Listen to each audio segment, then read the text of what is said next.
Hello everyone, मैं professor Radha Tiwari GS college of commerce Wardha के e learning platform पे आप सभी का स्वागत करती हूँ। सो स्टूडेंट्स, पिछले लेक्चर में हमने प्रशासनीय घटक को शुरुआत की थी। तो प्रशासक या प्रशासन को समझते हुए वहाँ अर्थ, परिभाषाएं तथा प्रशासन की विविध विशेषताओं को हमने जाना। आज के हमारे वीडियो का उद्देश्य है कि हम प्रशासन एवं हमारा जो मुख्य उद्देश्य या विषय है प्रबंधन, तो इस प्रबंधन तथा प्रशासन में कोई भिन्नता अथवा अंतर है क्या? अगर है तो वो भिन्नता के मुख्य मुद्दे क्या है? तो आज का हमारा उद्देश्य को पूरा करने के लिए मैंने यहाँ पे प्रबंधन तथा प्रशासन को या प्रबंधन तथा प्रशासन की भिन्नता दर्शाने वाले घटक आपके समक्ष लिखे हुए। तो सबसे पहले प्रबंधन तथा प्रशासन को परिभाषित करने के बाद कई विशेषज्ञों के यहाँ जो विचार आए हैं, उन विचारों में हमें द्वंद्व दिखाई पड़ता है।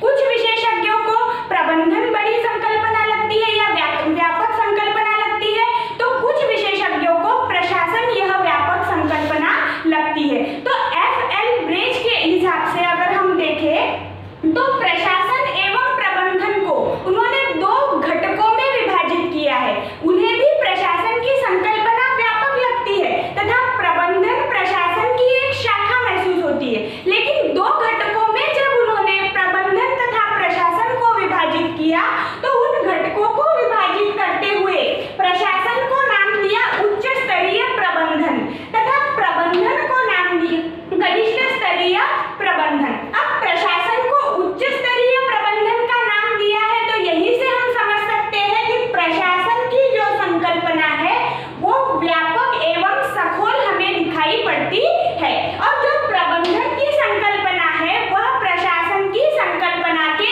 अंतर्गत कार्य करती है। तो इस आकृति से हमने यहाँ पर प्रशासन तथा प्रबंधन का सबसे पहले अर्थ समझा कि प्रशासन का अंतर्भाव उच्च स्तरीय प्रबंधन में होता है, तो वही कनिष्ठ स्तरीय प्रबंधन में या कनिष्ठ स्तरीय प्रबंधन का घटक हम प्रबंधन को मान के चलते हैं। तो यहाँ उच्च स्तरीय एवं कनिष्ठ स्तरीय दो घटकों में प्रबंधन एवं प्रशासन को विभाजित करने के बाद अब इस विभाजन के पीछे उद्देश्य क्या है तथा इस विभाजन को करने का अर्थ क्या था, ये हमें देखना जरूरी है। तो सबसे पहले देखते हैं उच्च स्तरीय प्रबंधन। तो उच्च स्तरीय प्रबंधन में किन क्रियाओं का अंतर्भाव होगा या किन कार्यों को करने के कारण प्रशासन को उच्च स्तरीय प्रबंधन कह के संबोधित किया गया है।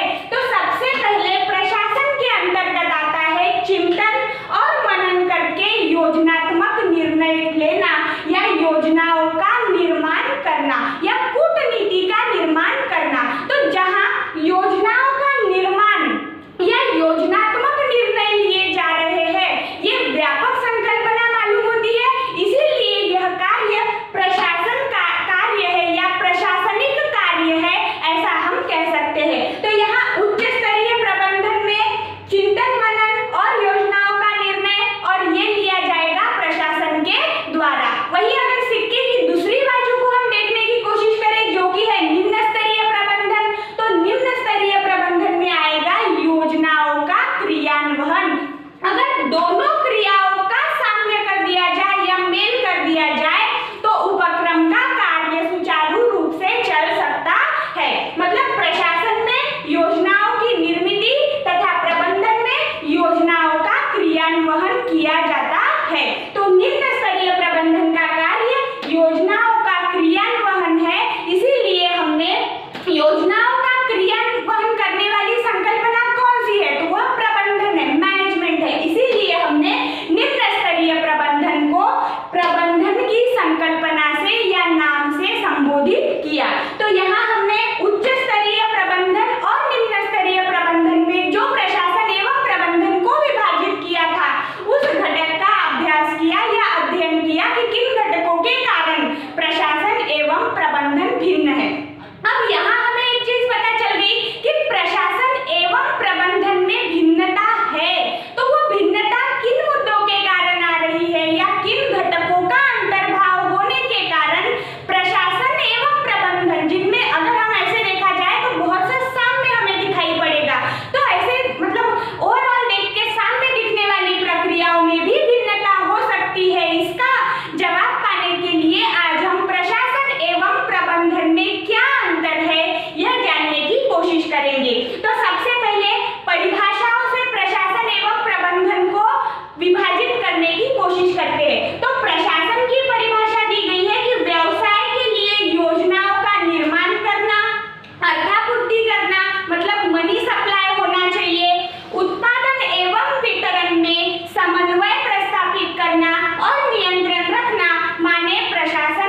करने वाले अधिकारी अथवा कर्मचारी है।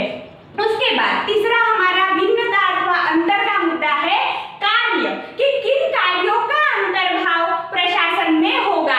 तो योजनाओं का निर्माण करना, उद्देश्य निर्धारण करना अथवा व्यवसाय पर नियंत्रण रखने की प्रक्रिया प्रशासन के द्वारा की जाती है। और जो प्रशासन के अंतर्गत आने वाले प्रशासनिक अधिकारी है उनके द्वारा उद्देश्यों का निर्माण किया जाता है। विविध विभागों के लिए या हमारे उपक्रम के अंतर्गत आने वाले भिन्न भिन्न विभागों के लिए कौन सी योजना सबसे ज्यादा कार्यरत करना फायदेमंद रहेगा, इन सब बातों की सोच रखकर आगे का विचार करके या भविष्य का विचार करके आज ही योजनाओं का निर्माण करने का जटिल कार्य प्रशासन के द्वारा किया जाता है। उसके बाद अगर प्रबंधन में देखें तो जो योजनाओं का निर्माण प्रशासन के द्वारा किया गया, जिन उद्देश्यों की निर्मित की गई, उन उद्देश्यों तथा योजनाओं का क्रियान्वयन करने का कार्य प्रबंधन में किया जाता है। उसके बाद चौथा पॉइंट है कार्य का स्वरूप। अब कार्य कौन से होंगे वो हमने देखा, तो इन कार्यों का स्वरूप क्या होगा। तो प्रशासनिक कार्य जो है वो योजनात्मक अथवा निर्धारात्मक कार्य कहलाता है। मतलब यहाँ पे निर्णय लेना है, निर्धार करना है कि हमें यह कार्य हमारे उपक्रम के अंतर्गत करवाना है। तो इसीलिए प्रशासनिक कार्य योजनात्मक तथा निर्धारात्मक कार्य कहलाता है। वहीं दूसरी बाजू प्रबंधन कहती है कि प्रबंधन का कार्य निर्देशात्मक स्वरूप का है। मतलब जिस कार्य को करने का आकृतिबंध प्रशासन ने निर्धारित किया, उस कार्य को करने के लिए अन्य कर्मचारियों को अथवा लोगों को दिशा निर्देश देने का काम प्रबंधन के द्वारा किया जाता है। इसमें हमने 3 प्रकार के जो अलग अलग स्तर देखे थे वो भी यहाँ कार्यरत होते हैं। तो उन स्तर को अगर जैसे उच्च स्तरीय प्रबंधन, मध्यम स्तरीय प्रबंधन एवं निम्न स्तरीय प्रबंधन को यहाँ अगर आप जोड़ने की कोशिश करें तो समझ पाएंगे कि जैसे उच्च स्तरीय प्रबंधन में एक प्रमुख अधिकारी और उनके हाथ के नीचे कार्य करने वाले असंख्य अधिकारियों को जैसा प्रमुख अधिकारी दिशा निर्देश देगा वैसा ही उपक्रम में कार्य किया जाएगा। इसीलिए प्रबंधन का कार्य दिशा निर्देश देने का कार्य माने निर्देशात्मक स्वरूप का कार्य है, ऐसा हम कह सकते हैं। उसके बाद अंदर का जो पॉइंट है या मुद्दा है वो है स्थान, कि प्रशासन को उपक्रम में क्या स्थान है। तो प्रशासन यह सर्वोच्च अधिसत्ता मानी जाती है। यह सबसे शक्तिशाली जो कार्य यंत्रणा हमारे उपक्रम के अंतर्गत है उसे हम प्रशासन कह के संबोधित करते हैं। वहीं अगर प्रबंधन की बात करें तो प्रबंधन द्वितीय स्थान की या द्वितीय स्थान रखने वाली अधिसत्ता होती है। अब द्वितीय स्थान क्यों कहा गया है, क्योंकि प्रबंधन को प्रशासन के द्वारा दी गई आज्ञा का पालन करना है। मतलब प्रशासन में आज्ञा दी जा रही है और प्रबंधन में उस आज्ञा का पालन किया जा रहा है। इसीलिए आज्ञा दी जाने वाली जो यंत्रणा है वो सर्वोच्च यंत्रणा है और जो उस आज्ञा का पालन करेगी वो द्वितीय या जिसको गौण स्वरूप जिसे हासिल हुआ है ऐसा हम कह सकते हैं वो है प्रबंधन। इसके बाद का जो हमारा मुद्दा है वो है घटक, कि प्रशासनिक यंत्रणा में किनका अंतर्भाव होता है या किन लोगों का अंतर्भाव होगा।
ये भी हमें देखना होगा। तो इसीलिए स्थान के लिए शर्त में हम प्रशासन के अंतर्गत यह पाते हैं कि प्रशासन में शिक्षा